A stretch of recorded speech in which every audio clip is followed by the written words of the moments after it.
Hello साथियों, नमस्कार। मैं धर्मेंद्र शुक्ला आप सभी का स्वागत करता हूं तहे दिल से आपके अपने ऑनलाइन प्लेटफॉर्म सरकारी जॉब एकेडमी पे।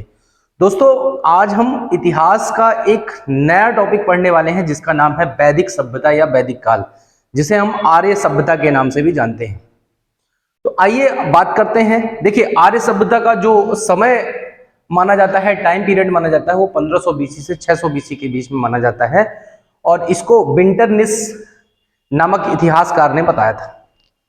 अब इसके बारे में हम डिटेल में चर्चा करेंगे कि आखिर आर्य सभ्यता क्या थी या वैदिक सभ्यता क्या थी, है ना। क्या क्या उस जमाने में चीजें हुई, ठीक है, वेद लिखे गए या फिर और जो भी चीजें हुई उनकी बात करते हैं। तो देखिए दोस्तों, सबसे पहले तो आपके दिमाग में यही क्वेश्चन है कि इसको वैदिक सभ्यता या वैदिक काल क्यों कहते हैं। तो ये वो समय है, ये वो पीरियड है जब वेदों का रचना की गई थी। क्योंकि इस काल में ही वेदों की रचना की गई थी, वेदों की रचना की गई थी, इसलिए इसको बोलते हैं वैदिक काल। ठीक है, सबसे पहले तो ये ध्यान रखिएगा कि वो पीरियड है, ये वो टाइम पीरियड है जब वेदों की रचना की गई, इसलिए इसको बोलते हैं वैदिक काल। दूसरी चीज, इसको आर्य सभ्यता क्यों बोलते हैं? क्योंकि इस समय जो भारत में रह रहे थे या भारत में जो निवासी थे वो थे आर्य। और आर्य कहां से आए थे, इनका एक्चुअल में ओरिजिन कहां है, इस सब चीजों के बारे में हम बात करेंगे। तो चूंकि आर्य लोग भारत में आकर बसे थे, इसलिए इस सभ्यता को हम आर्यन सभ्यता या आर्य सभ्यता के नाम से भी जानते हैं। अब दोस्तों, हम बात कर रहे हैं कि ये कैसी सभ्यता थी। सबसे पहले तो यही क्वेश्चन आपसे पूछेगा कि वैदिक सभ्यता कैसी सभ्यता थी। जैसे सिंधु घाटी सभ्यता की अगर बात करें, इसके पहले जो सभ्यता थी वो एक नगरीय सभ्यता थी, क्योंकि वहां बहुत सारे ऐसे प्रमाण मिले जो नगरों के को दर्शाते थे या नगरों के लक्षण प्रदर्शित करते थे, इसलिए उसको नगरीय सभ्यता कहते थे। लेकिन जो ये वैदिक सभ्यता थी दोस्तों, ये एक ग्रामीण सभ्यता थी। कैसी सभ्यता थी? ग्रामीण सभ्यता थी। आपको ये ध्यान में रखना है, कैसी सभ्यता थी? ये ग्रामीण सभ्यता थी। अब यहां सबसे पहले बात करेंगे हम, चूंकि वेद की बात हो रही है तो सबसे पहले हम वेद की ही बात कर लेते हैं। तो सबसे पहले हम अगर वेद की बात करें तो आप देखिएगा इधर, यहां से मैं शुरू करता हूं। वेद जो है दोस्तों, ये संस्कृत भाषा के शब्द से आया है। कहां से आया है? एक संस्कृत भाषा का शब्द है। संस्कृत भाषा का शब्द विद से आया है। किससे आया है? विद। विद से आया है। इस विद का अर्थ होता है क्या? अर्थ होता है जानना। जानना, जानना। इंग्लिश में बोले अगर तो टू नो। तो वेद जो है वह संस्कृत भाषा के शब्द विद से आया है, जिसका अर्थ होता है क्या? जानना। अब दूसरी बात यह है कि वेद की अगर बात की जाए तो वेद के रचनाकार कौन है? इसकी रचनाकार कौन है? रचना किसने की? तो जो वेदों की रचना है वो दोस्तों आर्यों ने की। ठीक है, इसकी रचना किसने की थी? आर्यों ने। और आर्यों में भी अगर बात की जाए तो वेदों की जो रचना है, अलग अलग वेदों की रचना अलग अलग काल में हुई थी और अलग अलग ऋषियों द्वारा की गई थी। इन्हीं आर्यों में से कुछ ऋषि थे जिन्होंने इन वेदों की रचना की। तो वेदों की रचना किसके द्वारा की गई? आर्यों द्वारा की गई थी। आपको यह ध्यान में रखना है, ठीक है। अब अगर हम बात करें कि आखिर ये आर्य कौन थे, तो सबसे पहले ये ध्यान रखिए कि आर्य जो थे ये एक भाषाई समूह था। It was a linguistic group. भाषाई समूह था। सबसे पहले तो आपको यही ध्यान रखना है कि आर्य कौन थे? आर्य एक भाषाई समूह थे, ठीक है। और ये जो है, ये आर्य शब्द का अगर शब्द का अर्थ की बात की जाए तो आर्य शब्द का अर्थ जो है दोस्तों वो है श्रेष्ठ या कुलीन। श्रेष्ठ या कुलीन, मतलब ये खुद को श्रेष्ठ कहते थे और कुलीन भी कहते थे। आर्य भारत के एक्चुअल निवासी नहीं है। अलग अलग साइंटिस्टों ने, अलग अलग इतिहासकारों ने अलग अलग अपना मत दिया है। जैसे अगर मैं बात करूं कि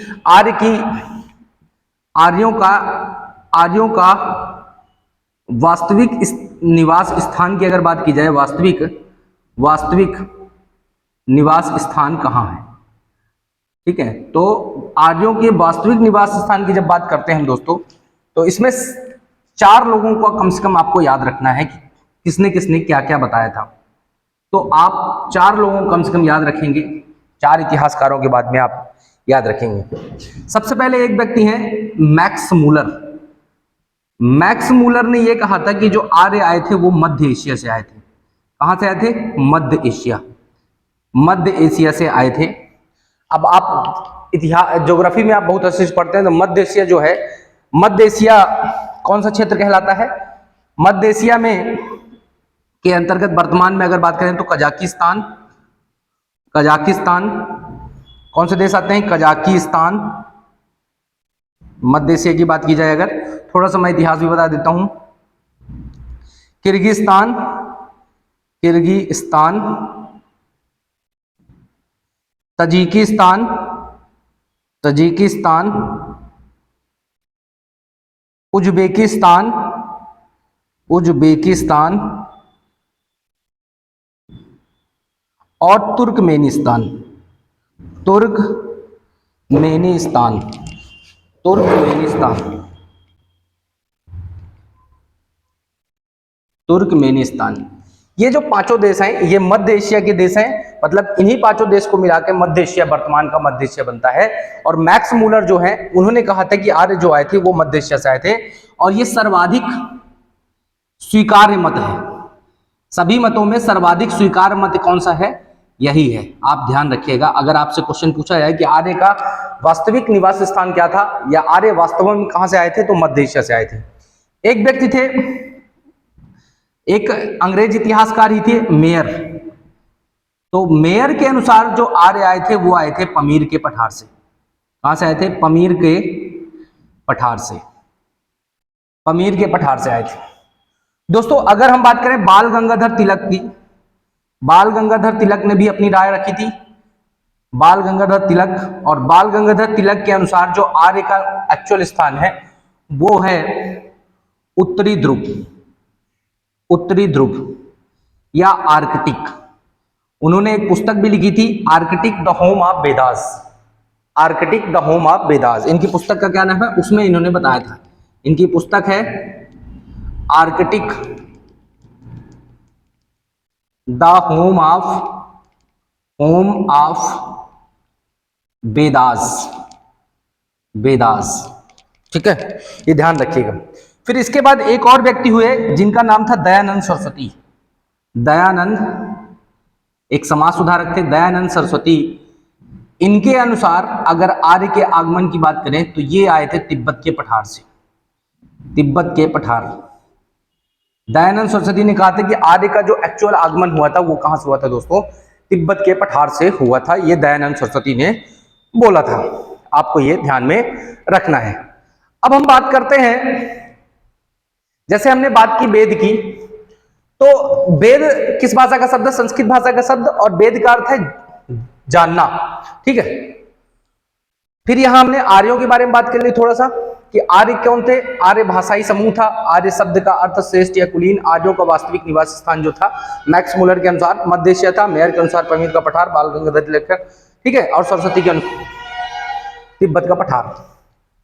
अगर हम वेद की बात करें दोस्तों, तो वेद आप ध्यान रखिएगा, वेद को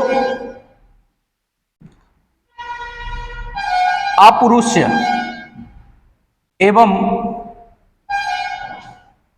एवं श्रुति भी कहा जाता है, श्रुति भी कहा जाता है।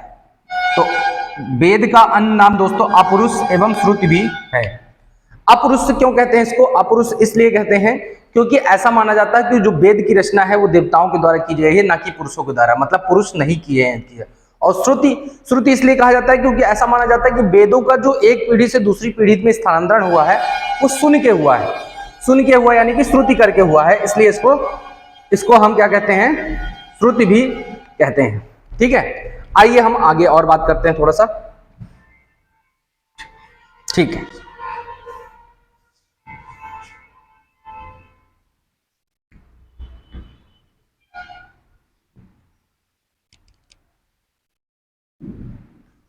इतनी बातें आई होप आपको समझ में आ गई होंगी।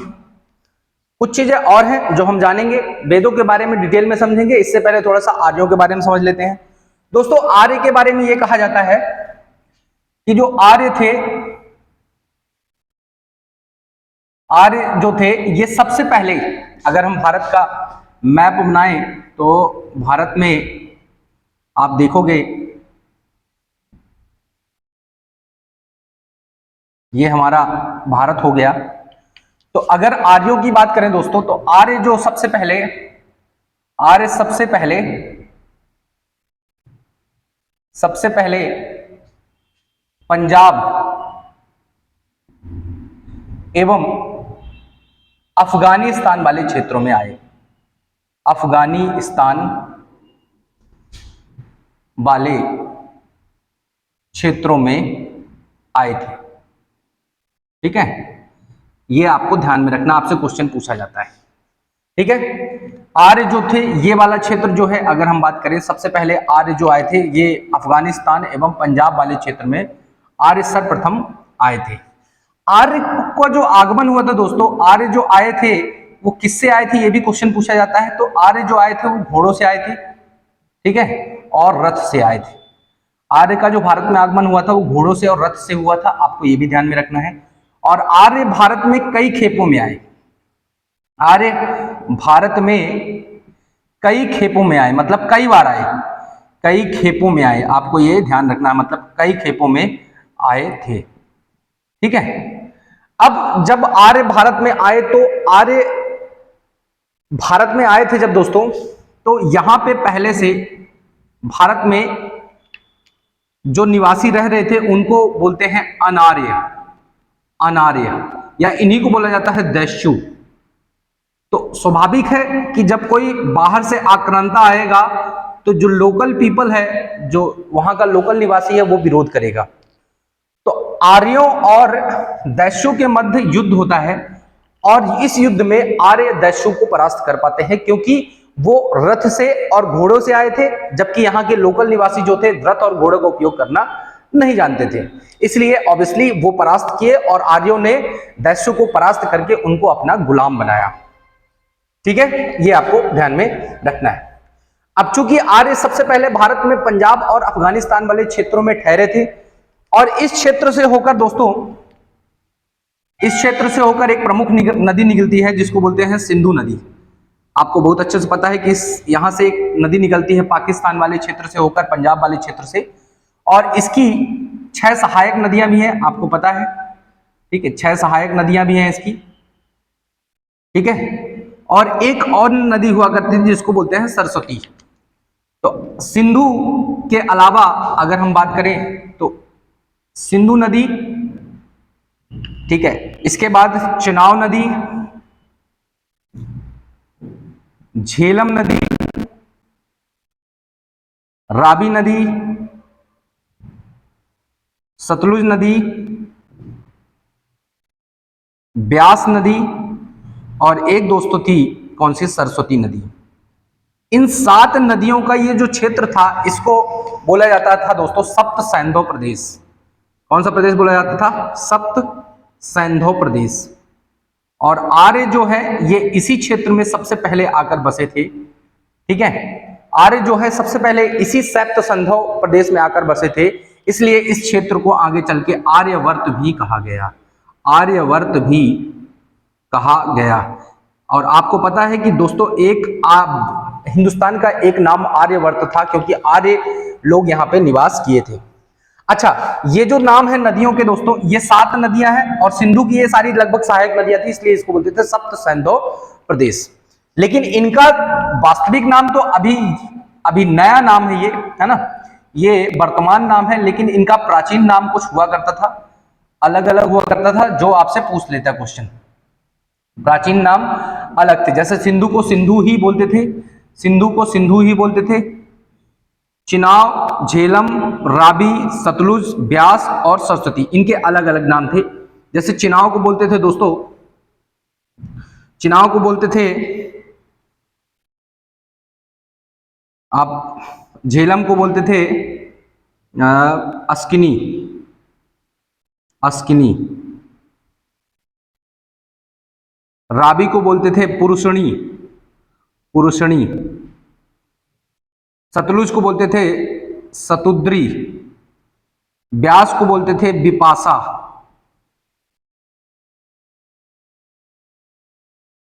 सरस्वती को बोलते थे घग्गर, ठीक है। और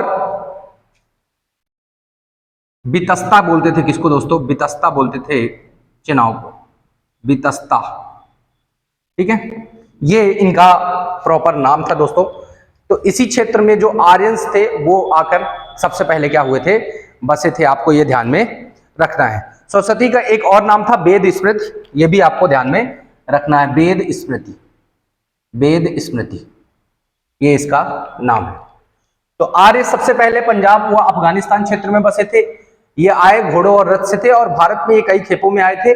चूंकि ये रथ और घोड़ों से आए थे इसलिए यहाँ पे आकर वो अनार्य या दस्युस को परास्त करने में सफल हुए थे और उनको गुलाम बनाए थे। क्योंकि ये जिस क्षेत्र में बस रहे थे वहां 7 नदियां बह रही थी, इसलिए इसको सप्त सैंधव प्रदेश कहते थे। और चूंकि आर्य यहां बसे थे इसलिए इसको आर्यावर्त भी आगे चल के कहा गया दोस्तों। ये इतनी सारी चीजें आपको आर्य से ध्यान में रखनी है, ठीक है। अब हम बात करते हैं किसकी? वेदों की दोस्तों। किसकी बात करते हैं? वेदों की बात करते हैं। वेदों की बात हम करते हैं। तो आइए हम बात करते हैं किसकी? वेदों की।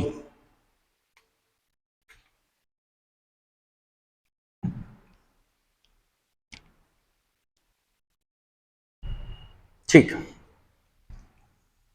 तो अगर हम वेद की बात करें दोस्तों, तो मैंने अभी बताया कि वेद जो है ये संस्कृत की भाषा विद से आया है, जिसका अर्थ है जानना। ये बात हो चुकी हमारी। दूसरा, इनका अन्य नाम हमने बात की है कि अन्य नाम इनको क्या कहते हैं? इनको 2 अन्य नामों से पुकारा जाता है। इसको श्रुति भी कहते हैं और इनको दोस्तों क्या कहते हैं? इनको और क्या कहते हैं? अपरुष्य भी कहते हैं, अपरुष्य भी कहते हैं। इसके रचनाकार जो माने जाते हैं, रचनाकार वो माने जाते हैं क्या दोस्तों? आर्य, आर्य माने जाते हैं। और इसके संकलनकर्ता जो है, संकलित जो किया था इन्होंने, रचना की थी आर्यों ने, संकलनकर्ता इसके माने जाते हैं दोस्तों महर्षि द्वैपायन वेद व्यासनी, वेद व्यासनी, ठीक है। ये इसके संकलन करता है। अब अगर हम वेदों की संख्या की बात करें एक्चुअल में कि कितने संख्या में है, तो वेद जो है दोस्तों वो 4 है, 4 है। पहला है ऋग्वेद, ऋग्वेद। दूसरा है सामवेद। तीसरा है यजुर्वेद और चौथा है अथर्ववेद, अथर्ववेद। तो ये वेद दोस्तों 4 है। ऊपर वाले जो 3 वेद हैं दोस्तों, इनकी जो रचना है ये की थी आर्यों ने। ये आर्यों द्वारा इनकी रचना की गई थी। इसलिए इन तीनों को वेदत्रीय भी कहा जाता है, वेदत्रीय भी कहा जाता है, क्वेश्चन में पूछ लिया जाता है। जबकि अथर्ववेद की रचना जो है ये अनार्यों द्वारा मानी जाती है, अनार्यों द्वारा मानी जाती है, अनार्यों द्वारा की गई थी, रचनाकार है इसके। इसलिए इसको वेदत्रीय में शामिल नहीं किया जाता, वेदत्रीय में शामिल नहीं किया जाता। इसको आपको ये ध्यान में रखना है। इसके अलावा अगर हम बात करें तो ये जो ऋग्वेद है दोस्तों, इन चारों में जो ऋग्वेद है इसके जो रचना का समय है, काल है, इसका जो रचना हुई थी या इसका रचना काल जो है ये दोस्तों 1500 बीसी से लेकर 1000 बीसी तक के मध्य हुई थी। इसलिए इस टाइम पीरियड को ऋग्वैदिक काल के नाम से भी जाना जाता है, ऋग्वैदिक काल भी कहा जाता है। तो चूंकि 1500 से 1000 बीसी के मध्य में ऋग्वेद की रचना हुई थी, इसलिए इसको क्या कहते हैं? ऋग्वैदिक काल, या इसी काल को कहते हैं दोस्तों पूर्व वैदिक काल, पूर्व वैदिक काल भी कहा जाता है। जबकि इन तीनों वेदों की रचना, सामवेद, यजुर्वेद और अथर्ववेद की रचना जो हुई थी वो हुई थी दोस्तों 1000 बीसी से 600 बीसी के मध्य। इसलिए इसको बोला जाता है दोस्तों उत्तर वैदिक काल। क्या कहा जाता है? उत्तर वैदिक काल। ये आपको ध्यान में रखना है, इतनी सी बात। ठीक है, अब इनको हम एक एक करके पढ़ते हैं। सबसे पहले तो हम ऋग्वेद की बात करेंगे, फिर सामवेद की, फिर यजुर्वेद की, फिर अथर्ववेद की हम बात करते हैं दोस्तों। आइए हम इनको एक एक करके बात करते हैं। ठीक है,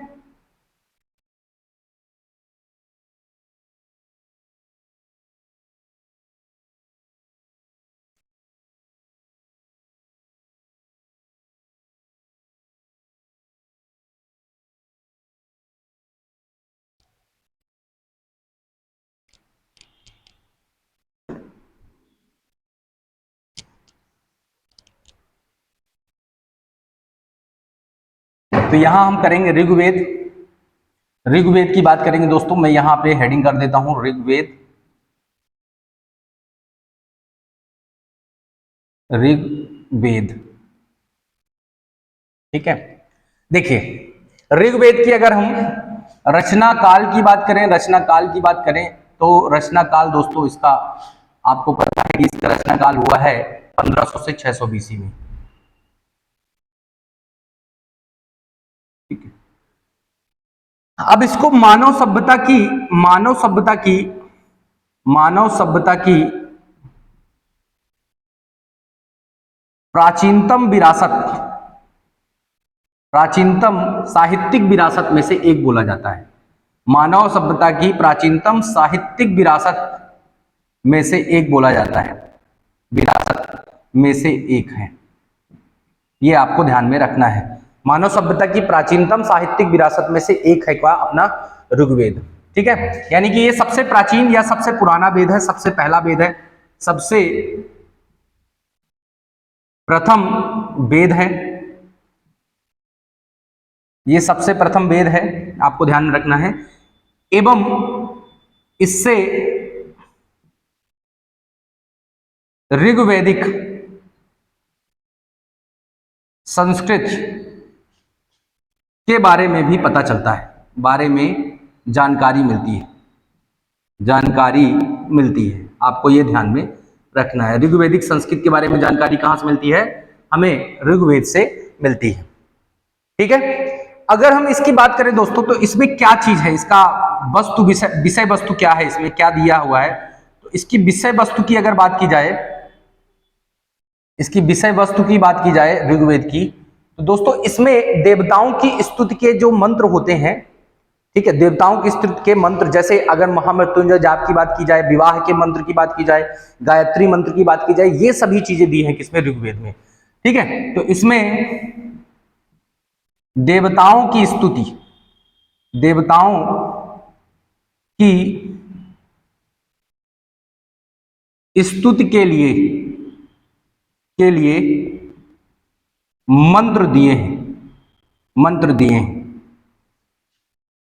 हैं, जैसे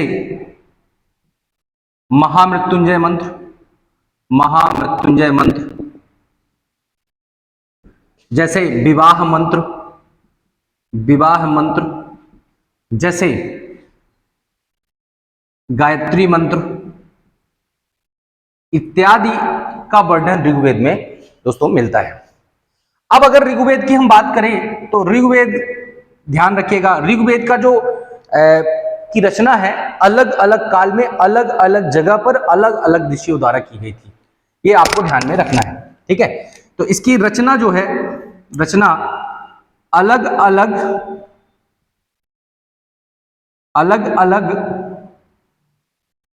काल में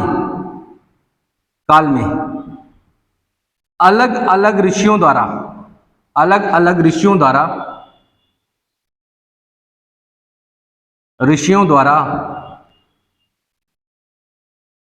अलग अलग जगह पर की गई है, अलग अलग जगह पर की गई थी। और इसको संकलित करने का काम, आपको पता है कि इसको संकलित करने का काम, ठीक है, क्या किया गया था? ऋग्वेद की रचना, ठीक है, अलग अलग काल में अलग अलग। अच्छा दोस्तों, ऋग्वेद के मंडलों की यहां आप लिखेंगे रचना। ऋग्वेद में जो है, ध्यान रखिएगा, ऋग्वेद में आपके 10 मंडल है। ऋग्वेद में कुल कितने मंडल हैं? ऋग्वेद में कुल 10 मंडल हैं, और इन 10 मंडलों की रचना अलग अलग काल में अलग अलग ऋषियों द्वारा अलग अलग जगह पर की गई और इन्हीं को संकलित करने का काम किया गया था महर्षि द्रौपद व्यास द्वारा। ठीक है, अब इन मंडलों की अगर बात की जाए दोस्तों तो ये ध्यान रखिएगा आप कि जो ऋग्वेद है, ऋग्वेद की बात करें अगर तो उसमें कुल मिला के 1028 मंडल है। ऋग्वेद की बात करें अगर तो इसमें 10 मंडल है। मंडल कितने दोस्तों? मंडल इसमें है 10। इसमें जो सूक्ति हैं, सूक्ति इसमें 1028 सूक्ति हैं और जो ऋचाएं हैं, ऋचाएं या मंत्र इसमें करीब 10,540 मंत्र हैं। तो ये इतना बड़ा है हमारा ऋग्वेद, 10 मंडल, 1028 सूक्ति और 10,540 ऋचाएं। अब इस 10 मंडल में कुछ प्रमुख मंडल हैं जिनका जिक्र मैं करने वाला हूं दोस्तों, इनका जिक्र मैं करने वाला हूं। तो आप देखिएगा इन 10 मंडलों की अगर बात की जाए तो इसमें से मंडल की अगर बात करें 10 मंडलों में तो इसमें आपको यह ध्यान रखना है कि जो तीसरा मंडल है उसकी बात आपसे की जाएगी। ठीक है, वहां से आपके क्वेश्चन पूछे जाएंगे। थोड़ा सा मैं इसको मिटा देता हूं।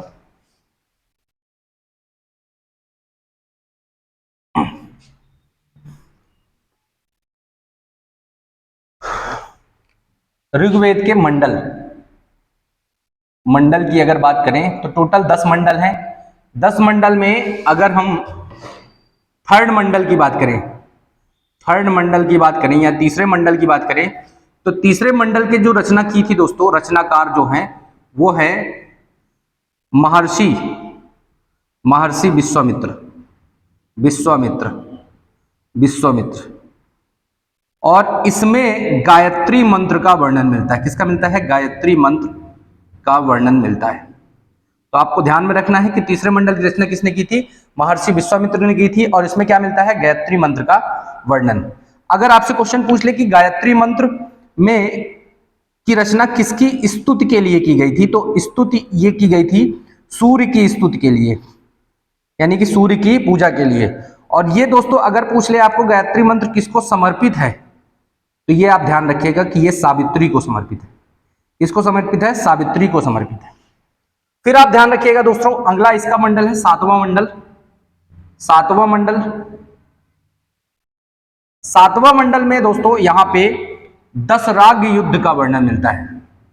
दशराग युद्ध का वर्णन मिलता है, युद्ध या 10 राजन युद्ध का वर्णन मिलता है। 10 राजन युद्ध का वर्णन, युद्ध का वर्णन मिलता है। अब ये 10 राजन जो युद्ध हुआ था दोस्तों, ये सबसे पहले तो आप याद रखिए रावी नदी के तट पर हुआ था। रावी नदी या उसी को हम बोलते हैं, पहले बोलते थे पुरुषणी नदी के तट पर, नदी के तट पर लड़ा गया था। तट पर लड़ा गया, लड़ा गया। ठीक है, आपको ये ध्यान में रखना है। अब ये किसके काहे क्यों लड़ा गया? कारण क्या था इसका? कारण था रावी नदी के जल को लेकर, रावी नदी के जल को लेकर लड़ा गया था। किसके मध्य लड़ा गया? किसके मध्य लड़ा गया? तो इसमें दो पार्टियां थी। एक तो थे राजा सुदास, एक थे राजा सुदास जिनके कुलगुरु थे दोस्तों, वो थे कुलगुरु थे वशिष्ठ, वशिष्ठ। राजा सुदास के कुलगुरु कौन थे? वशिष्ठ। और दूसरा जो लड़ा गया दोस्तों वो 10 कबीले, 10 संयुक्त कबीले थे एक साथ, संयुक्त कबीले थे। एक तरफ राजा सुदास और एक तरफ 10 संयुक्त कबीले थे जिनके कुलगुरु थे या गुरु थे, जिनके कुलगुरु थे विश्वामित्र, कुलगुरु विश्वामित्र थे, विश्वामित्र थे। ठीक है, और इसमें राजा सुदास की जो होती है वो विजय होती है। राजा सुदास की दोस्तों विजय होती है, आपको ये ध्यान में रखना है। फिर इसके बाद दोस्तों आता है कौन सा? 8वां मंडल, 9वां मंडल और 10वां मंडल। ठीक है, तो 8वां मंडल,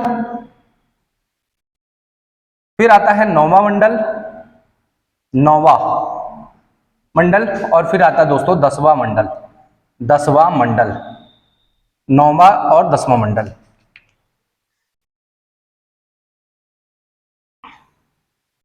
सातवां मंडल, आठवां मंडल, नौवां मंडल और 10वां मंडल। दोस्तों अगर हम आठवें मंडल की बात करें तो आठवें मंडल में घोषा, सिकता, अपाला और बिस्वरा। घोषा, सिकता, अपाला और बिस्वरा आदि विदुषी महिलाओं का, विदुषी महिलाएं जिनको ऋषि भी कह सकते हैं, विदुषी महिलाओं का, महिलाओं या ऋषियों का वर्णन मिलता है। ये आपको ध्यान में रखना है। किसका वर्णन मिलता है? घोषा, सिकता, अपाला, बिस्वरा आदि विदुषी महिलाओं का वर्णन मिलता है। अगर नौवां मंडल की बात की जाए दोस्तों, तो नौवां मंडल जो है, ये ऋग्वेद का जो नौवां मंडल है, ये दोस्तों समर्पित है किसको? ये समर्पित है सोम रस को। ये सोम रस को समर्पित है, सोम रस को समर्पित है। ये आपको ध्यान में रखना है, समर्पित है। अब ये सोम रस क्या था दोस्तों? ये सोम रस आर्यों का प्रमुख पेय पदार्थ था। आर्यों का प्रमुख पेय पदार्थ, पेय पदार्थ आर्यों का प्रमुख पदार्थ था। और इसको ऐसा माना जाता है कि इसका जो वर्णन है, ये इसका, इसे जो प्राप्त किया जाता था, इसे कहां से प्राप्त किया जाता था? इसे एक पर्वत था जिसका नाम था मूजवंत पर्वत। मूजवंत पर्वत से प्राप्त किया जाता था, पर्वत से प्राप्त किया जाता था, किया जाता था, जाता था। आपको ये ध्यान में रखना है। अब हम दोस्तों बात करें किसकी? 10वें मंडल की।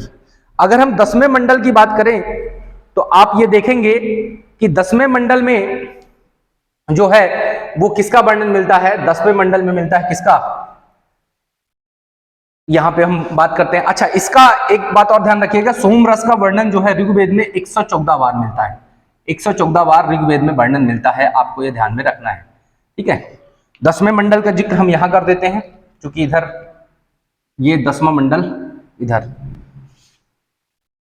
10वें मंडल के अगर बात करें तो 10वें मंडल के की रचना जो की थी, रचनाकार इसके कौन थे? महासूक्ति, महासूक्ति। 10वें मंडल के 90वें सूक्त में दोस्तों वर्ण व्यवस्था का वर्णन मिलता है। वर्ण व्यवस्था का वर्णन मिलता है। ठीक है, इसको, इस सूक्ति को कहते हैं पुरुषूक्ति, पुरुषूक्ति, पुरुषूक्ति कहते हैं। और इसमें वर्ण व्यवस्था का वर्णन मिलता है, आपको यह ध्यान में रखना है। अब इसके अनुसार, इस ऋग्वेद के 10वें मंडल के 90वें सूक्ति के अनुसार ब्रह्मा जो है सृष्टि की रचयिता। ब्रह्मा को क्या माना गया? ब्रह्मा को सृष्टि का रचयिता माना गया, सृष्टि का रचनाकार माना गया, रचयिता माना गया। और यह कहा गया कि 4 वर्ण, ब्राह्मण, क्षत्रिय, वैश्य और शूद्र, इन चारों वर्णों का जो जन्म हुआ दोस्तों, वो हुआ है ब्रह्मा के क्रमशः मुख या मस्तिष्क से, क्षत्रिय का बाह से, वैश्य का जांघ से और शूद्र का पैर से हुआ है। ये आपको 10वें सूक्त में, 10वें मंडल में ये जानकारी आपको मिलती है। तो ये थे दोस्तों ऋग्वेद के प्रमुख मंडल, जहां से आपको क्वेश्चन बनते हैं प्राय 3rd मंडल, 7वां मंडल, 8वां मंडल, 9वां मंडल और 10वां मंडल। आपको ये इतना ध्यान में रखना है दोस्तों। ठीक है, इतनी चीजें आप ध्यान में रखिएगा। कुछ चीजें और हैं इससे, उसकी भी जिक्र कर लेते हैं। ऋग्वेद को हम कंप्लीट ही कर देते हैं।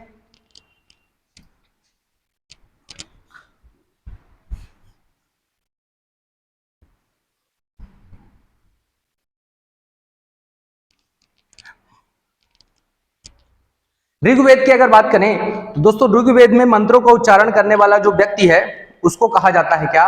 होत्रा या होता। मंत्रों का उच्चारण करने वाला व्यक्ति क्या कहलाता है? ऋग्वेद के मंत्रों का उच्चारण करने वाला व्यक्ति, करने वाला व्यक्ति इसको दोस्तों कहा जाता है, क्या कहा जाता है, इसको कहा जाता है होत्र या होता। ये आपको ध्यान में रखना है। ऋग्वेद में सबसे सर्वाधिक महत्वपूर्ण नदी माना गया है दोस्तों किसको? सिंधु को। और सर्वाधिक महत्वपूर्ण नदी जो है वो सिंधु को माना गया है। सर्वाधिक पवित्र नदी जो माना गया है वो माना गया है किसको? पवित्र नदी माना गया है दोस्तों, वो माना गया है किसको? वो माना गया है सरस्वती को। सर्वाधिक बार प्रयुक्त शब्द है वो है दोस्तों क्या? पिता शब्द यूज हुआ है 335 बार ऋग्वेद में। फिर दूसरा शब्द सबसे ज्यादा यूज वर्ड है, दूसरा सर्वाधिक यूज उपयोग हुआ है, सर्वाधिक उपयुक्त शब्द कौन सा है? वो है दोस्तों इंद्र। उपयुक्त शब्द इंद्र है, इंद्र। ये 250 बार यूज हुआ है। अग्नि का प्रयोग किया गया है दोस्तों 200 बार। गाय का प्रयोग किया गया है 176 बार। गंगा का प्रयोग किया गया है, गंगा का गौरा नाम से प्रयोग किया गया है दोस्तों 1 बार। यमुना का प्रयोग कालिंदी नाम से हुआ है, 3 बार। तो ये सारी चीजें ऋग्वेद में दोस्तों प्रयुक्त की गई हैं, ये सारे शब्द प्रयुक्त किए गए हैं। आप इसको एक बार बहुत अच्छे से देख सकते हो, ठीक है? ये आपको ध्यान में रखना है, ठीक है? सरयू नदी का प्रयोग भी 1 बार हुआ है, सरयू नदी का प्रयोग हुआ है 1 बार। और सरस्वती नदी को नदीतमा के नाम से भी प्रयोग हुआ, नदीतमा के नाम से प्रयुक्त किया गया है इसको। तो ये दोस्तों ये सारी चीजें आज ऋग्वेद के बारे में हमने पढ़ ली। नेक्स्ट लेक्चर में हम सामवेद, यजुर्वेद और अथर्ववेद के बारे में भी पढ़ेंगे और ऋग्वेद से संबंधित सारी चीजें, उसके राजनीतिक, धार्मिक, सामाजिक और आपका आर्थिक जो वहां का समाज था उस सब के बारे में पढ़ेंगे। इसको आप अगर देखना चाहते हैं और अधिक चीजें जानना चाहते हैं तो इस वीडियो को लाइक करें, शेयर करें और अपने दोस्तों के साथ को बोलें कि वो चैनल को सब्सक्राइब करें। ठीक है दोस्तों, मिलते हैं नेक्स्ट क्लास में, तब तक के लिए दीजिए इजाजत। Thank you very much.